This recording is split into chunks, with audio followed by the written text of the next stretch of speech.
सबसे बड़ा खुलासा, अभी भी जिंदा है अश्वत्थामा। नमस्कार दोस्तों, मैं हूं भावेश और स्वागत है आप सभी का मेरे इस YouTube चैनल फैक्ट बिगिंस में। आज के इस वीडियो में हम बात करने वाले हैं अश्वत्थामा के अस्तित्व पर। अगर आप हमारे इस चैनल पर पहली बार आए हैं तो चैनल को सब्सक्राइब कर बेल आइकन को ऑन पर सेट कर लीजिएगा, जिससे कि मेरी सारी लेटेस्ट वीडियोस की नोटिफिकेशन आप तक सबसे पहले पहुंचे। और साथ ही इस वीडियो को लाइक और शेयर करके अपना प्यार बरसा दीजिएगा, क्योंकि आपका प्यार हमें बहुत मोटिवेट करता है। So friends, here the fact begins. Mahabharata युद्ध के बाद जीवित बचे 18 योद्धाओं में से एक अश्वत्थामा भी थे। अश्वत्थामा को संपूर्ण महाभारत के युद्ध में कोई हरा नहीं सका था। कहते हैं कि वे आज भी अपराजित और अमर है, लेकिन सवाल यह उठता है कि क्या वे आज भी जीवित है। कुछ लोग भविष्य पुराण का हवाला देकर कहते हैं कि वे कलयुग के अंत में जब कल्कि अवतार होगा तो उनके साथ मिलकर धर्म के खिलाफ लड़ेंगे। लेकिन महाभारत में जो लिखा है वही प्रमाण है, और जो भगवान श्री कृष्ण ने कहा है वही सत्य है।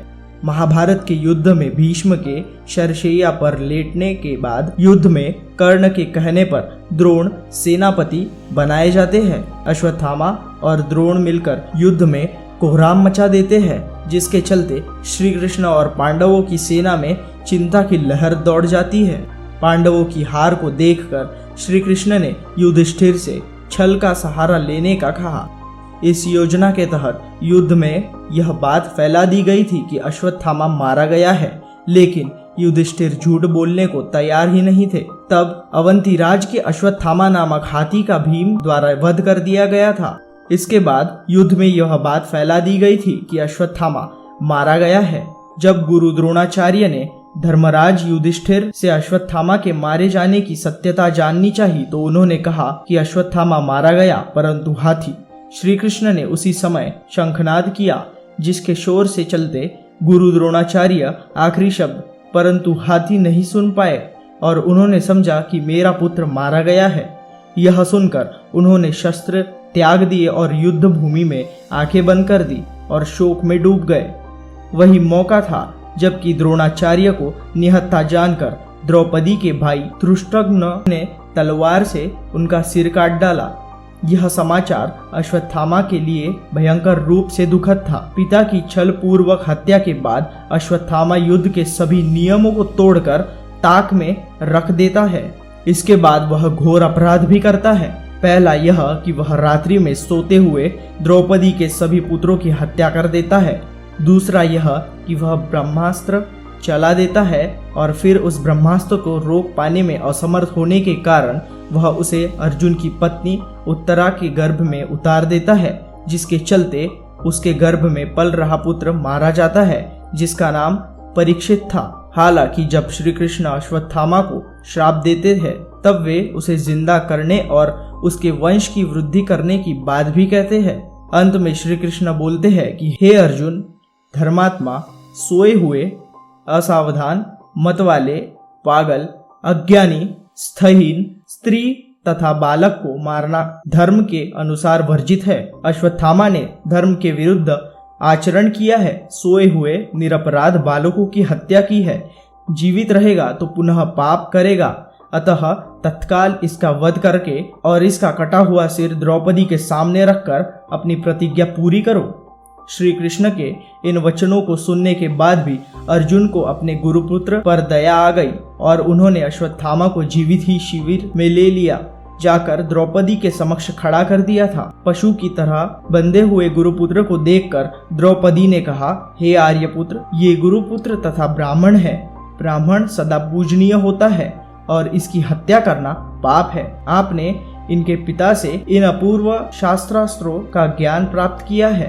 पुत्र के रूप में आचार्य द्रोण ही आपके सम्मुख बंदी रूप में खड़े हैं। इनका वध करने से इनकी माता कृपी मेरी तरह कातर होकर पुत्र शोक में विलाप करेंगी। पुत्र से विशेष मोह होने के कारण ही वे द्रोणाचार्य के साथ सती नहीं हुई। कृपी की आत्मा निरंतर मुझे कोसेगी। इनका वध करने से मेरे मृत पुत्र लौट कर तो नहीं आ सकते हैं, अतः आप इन्हें मुक्त कर दीजिए। द्रौपदी के इन धर्मयुक्त वचनों को सुनकर सभी ने उनकी प्रशंसा की। इस पर श्री कृष्ण ने कहा, हे अर्जुन, शास्त्रों के अनुसार पतित ब्राह्मण का वध भी पाप है और अतताई को दंड न देना भी पाप है, अतः तुम वही करो जो उचित है। उनकी बात को समझकर अर्जुन ने अपनी तलवार से अश्वत्थामा के सिर के केश काट डाले और उसके मस्तक की मणि निकाल ली। मणि निकल जाने से वह त्रिहीन हो गया। बाद में श्री कृष्ण ने अश्वत्थामा को निराधम कहते हुए 3000 साल तक कोड़ी के रूप में रहकर भटकने का श्राप दिया। इस श्राप का वेदव्यास जी भी अनुमोदन करते हैं। अतः यहाँ यह सिद्ध हुआ कि श्री कृष्ण ने कली काल के अंत तक नहीं, बस 3000 वर्ष तक ही अश्वत्थामा को जिंदा रहकर दुख भोगने का श्राप दिया था। अश्वत्थामा श्राप से मुक्त हो चुका है।